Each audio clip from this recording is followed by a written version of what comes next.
Hello नमस्कार, हमारे channel में आपका स्वागत है। आपको बहुत ही महत्वपूर्ण जानकारी देने वाले अतिथि शिक्षकों के नियमितीकरण को लेकर। अतिथि शिक्षकों के नियमितीकरण का जल्द ही आदेश जारी किया जाएगा और अचानक ही आदेश जारी किया जा सकता है अतिथि शिक्षकों का नियमितीकरण का।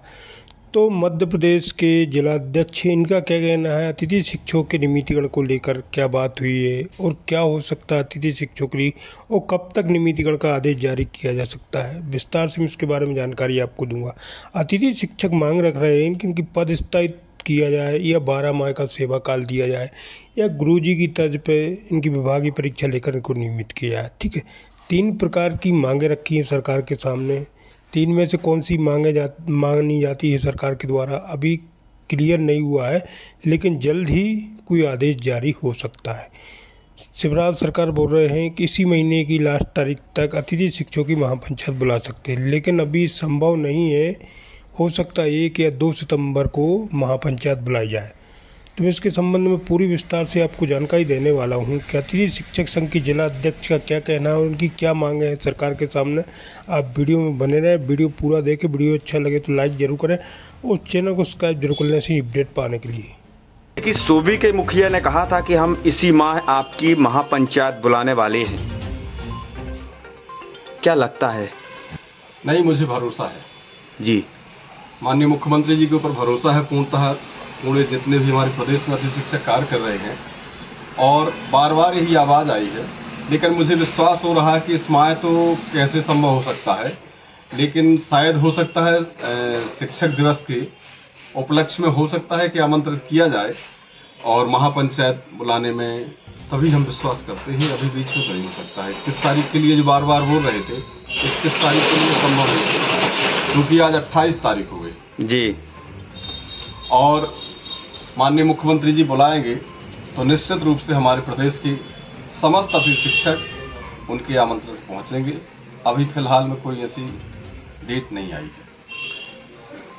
आप ये बताइए जी, आप सीधे तौर पर नियमितीकरण चाहते हैं, आपकी मांगे क्या रहेंगी? हमारी प्रथम मांग है कि हमको हमारा पद रिक्त न हो, हमें 12 माह की वेतन मिले और जो प्रतिदिन के हिसाब से हमारा मानदेय दिया जाता है वो प्रति माह के हिसाब से दिया जाए और हमारी 62 वर्ष तक हमको कार्य करने का अवसर दिया जाए। बोलते हैं पात्रता परीक्षा में पास के अनुसार उनको लिया जाएगा। नहीं, ऐसा कुछ नहीं है जी। नियमितीकरण का मतलब ये है कि जैसे गुरुजियों की तर्ज पर हमको ही रखा जाए और हम लोगों की परीक्षा क्या लेना है। अब जी बताइए, 16-17 साल लगातार हमको कार्य करते आ रहे हैं, हम कैसे संभवतः उसको परीक्षा को निकालने में सक्षम नहीं रह गए जी। और लेना हो तो फिर नहीं, तो मैं कह रहा हूँ कि आप चाहते हैं कि हमारी डायरेक्ट हमारी भर्ती हो गुरुजी की तर्ज पे, हमारी कोई एग्जाम ना लिया जाए, हमसे कोई हमारा पेपर ना हो। आप जी बताइए। ऐसे में ये बताइए कि जो पूर्व के शिक्षक हैं, जो भर्तियां हो रही हैं वर्ग 1, वर्ग 2, वर्ग 3, ये संभव है क्या ऐसे में? नहीं जी बताइए आप, हम लोगों की परीक्षा की बात ही नहीं है। आज 15 साल से लगातार कार्य कर रहे हैं, अब तो वैसे ही निखार आ गया यार। और अब परीक्षा देने में जो काफी सीनियर लोग हो चुके हैं वो परीक्षा देने में सक्षम नहीं है, लेकिन अब गवर्नमेंट जो भी चाहे वो मंजूर है। ये बताइए हमें, परीक्षा में क्या जो टीचर हैं पढ़ाते हैं लगातार, कहीं ना कहीं कुछ लोग आवाज उठाते हैं कि जो है हमारा जो है पात्रता परीक्षा ले और हमें गुरुजी की तर्ज पे भी भर्ती, कुछ लोग उठाते हैं आवाज के गुरुजी की तर्ज पर भर्ती की, जैसे आपने आवाज उठाई है। नहीं तो पात्रता परीक्षा में क्या दिक्कत आती है, तो उसमें सभी प्रकार के क्वेश्चन आते हैं जी। हम केवल एक विषय आधारित हैं, जैसे हमारा विषय किसी का समाज शास्त्र हुआ, किसी का गणित हुआ, किसी का अंग्रेजी हुआ, किसी का विज्ञान हुआ, तो केवल इतने भरी की परीक्षा नहीं होती है, 5-6 विषय मिलाकर की परीक्षा होती है। भाषा भी उसमें हिंदी की परीक्षा होती है, अंग्रेजी की होती है, संस्कृत भी आ जाती है, बीच में पेडोलॉजी आ जाती है, सभी चीजों की आती है। इसलिए हर विषय को नहीं देख पाते हैं, इसलिए माने डिफीट खा जाते हैं हम लोग। हमें बताइए, प्रदेश में कितने हजार अतिथि शिक्षक हैं? लगभग 70,000 के आसपास थे, जिसमें से बहुत सारे लोग बाहर हो गए हैं जी। और हम ऐसे करके धीरे धीरे करके बाहर हो रहे हैं। देखो अभी 10,000 अभी पोस्टिंग कर दी सरकार ने और प्रमोशन भी कर दिए, इसके चलते लगभग हमारे हिसाब से 50,000 के आसपास आ गए होंगे जी। और जैसे अब मान लीजिए ठीक है, हमारे विभाग में, शिक्षा विभाग में परीक्षा का की संविदा परीक्षा दिला दो, लेकिन आप ये बताइए पंचायत सचिव में कहाँ से परीक्षा हुई जी, शिक्षा कर्मियों में कहाँ से परीक्षा हुई? पंचायत सचिव में तो हुई थी ना परीक्षा? नहीं, पंचायत सचिव में जो अभी रोजगार गारंटी वाले सचिव हैं, इनकी कहाँ परीक्षा हुई? और आप ये बताइए जैसे स्वास्थ्य विभाग में कहाँ परीक्षा से लिए गए? कुछ अतिथि शिक्षक ये भी आवाज उठाते हैं कि विभागीय परीक्षा करके भर्ती की जाए। कुछ अतिथि शिक्षक वे अभ्यर्थी हैं, जैसे विभागीय परीक्षा का मैं तो सपोर्ट नहीं करूंगा, बाकी जिनको परीक्षा देना हो वो तैयार रहे परीक्षा के लिए, उनकी परीक्षा नहीं तो वो तो कहते हैं विभागीय परीक्षा से सबका भला होगा। नहीं तो विभागीय परीक्षा है, लेकिन विभागीय परीक्षा में भी बहुत सारे लोग रह जाएंगे अकुशल। मान लीजिए 10% लोग परीक्षा अपनी निकाल पाएंगे। कैसे भाई? 10% वैसे हैं कि जो नए लोग हैं, अभी हैं प्रेजेंट में, जिनकी 2019 से लेके अभी तक के हैं, वो परीक्षा संभवतः निकाल सकते हैं। और जो लगातार 2007-8 से लगे अभी तक, वे नहीं निकाल सकते परीक्षा। कई लोगों का ये भी कहना है कि जैसे अन्य राज्यों में हुआ 12 माह का वेतन और 62 वर्ष रिक्त पद माना जाए। हाँ तो जी, मैंने बोला ना, पहले बोला आपसे जी कि भाई हम जिस पद पर हैं वो हमारा पद रिक्त माना जाए, उसे हम लोगों से वही भरा माना जाए। कोई भी शिक्षक आ जाए, हमको बाहर न किया जाए, हमारा 12 माह का वेतन दिया जाए और हमारी 62 वर्ष तक आयु तक हमको कार्य करने का अवसर दिया जाए। अब जैसे मुख्यमंत्री शिवराज सिंह चौहान ने छिंदवाड़ा में दौरे में आए हुए, तो उन्होंने तो कहा है कि आप नियमितीकरण की बात नहीं करना। आप नहीं तो उनने कहा नियमितीकरण की, डायरेक्ट नियमितीकरण की बात मत करना, जितना करूंगा उतना में ही खुश रहना। उनका क्या इशारा था? उनका इशारा भी एक हिसाब से सही है कि देखो, मान लीजिए अब इकट्ठे एकदम से नहीं कर सकते हैं, लेकिन उनको धीरे धीरे क्रम बनाएंगे।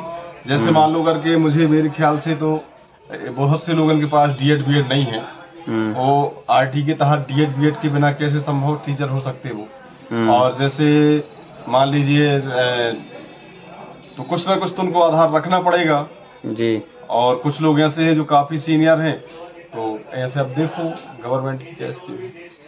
नहीं तो मुख्यमंत्री शिवराज सिंह चौहान ने तो सीधे तौर पे कहा है कि आप नियमितीकरण की बात मत करना। तो क्या उनके वचन से आप संतुष्ट हैं ऐसे में? नहीं, ऐसे में नहीं। हम कैसे मानेंगे कि हमको नहीं हटाया जाएगा? फिर तो हम हट नहीं जाएंगे भाई, हमारा पद रिक्त दिखेगा, कोई आपके लिए कोई भी टीचर आएगा हम बाहर हो जाएंगे। फिर तो जो हमको साले का साले ऐसा, जैसे कोई टीचर आ जाता तो हम ब्लॉक हो जाते हैं, अपने आप जाना पड़ता हमको। जी। और हमारी जो प्रक्रिया है हमको हटाए। हमें ये बताइए, आप एमपीटीईटी टेस्ट क्या है? एमपीटीईटी टेस्ट, इसका क्या है इसका उद्देश्य? इसका है एमपीटीईटी का टेस्ट, ये परीक्षा है एक प्रकार की। इसको निकालने में जैसे मान लो डीएड है ना, इसी में उन्हें सम्मिलित करी गई वो। अच्छा जी। हमें ये बताइए कि जो पिछली पात्रता परीक्षा में जो लोग पास हुए हैं पहले, अगर उनका हित होता है, मुख्यमंत्री जी शिवराज सिंह चौहान जी उनको भर्ती करते हैं, तो कैसा रहेगा ये? नहीं, हमें कोई इतराज नहीं भाई, उनको लाभ मिल जाए अच्छी बात है। और फिर ये क्रम तो बन जाएगा कि हमारा ऐसा करना चाहिए, तो वो भी क्रम सही है। हम तो कहते कि वो धीरे धीरे परीक्षा साले ले, जितने बार जो निकलत जाए उसको नियमित करत जाए, लेकिन हटाए ना जाए उस पद से, उसको वेतन वृद्धि की जाए जी। हाँ, अपन को कोई इतराज नहीं। महापंचायत में कुछ शुभ संकेत हैं कि महापंचायत होगी अभी तक? हाँ, महापंचायत के लिए उन्होंने अभी यहाँ जबलपुर में बोला है कि हम आपकी महापंचायत जल्दी ही बुलाने वाले हैं, आप टेंशन न लें, और आपके पक्ष में रहेगा।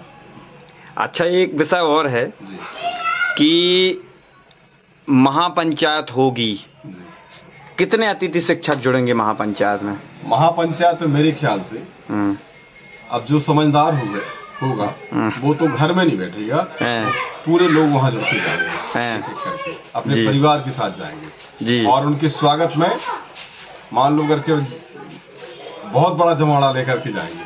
हाँ जी। तो भाजपा सरकार से संतुष्ट है फिलहाल? फिलहाल में भाजपा सरकार से इसलिए संतुष्ट है क्योंकि वो जो व्यक्ति जिस लायक है उसको इस हिसाब से उसको लाभ मिल रहा है।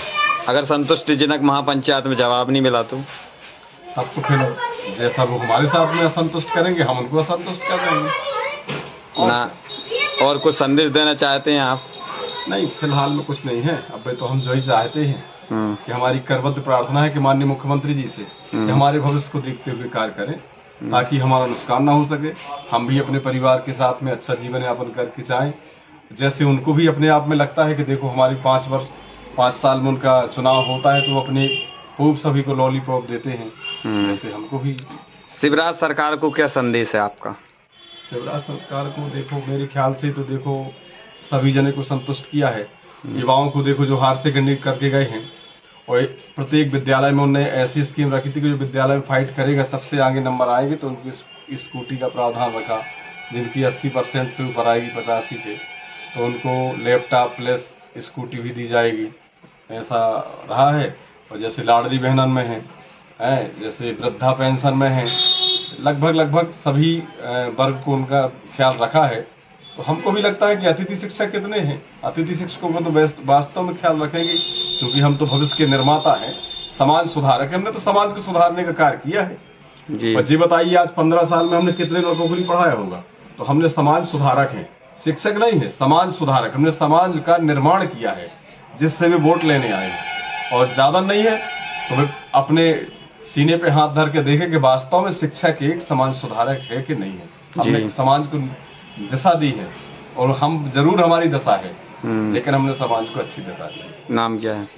मेरा नाम रजनीश कुमार तिवारी।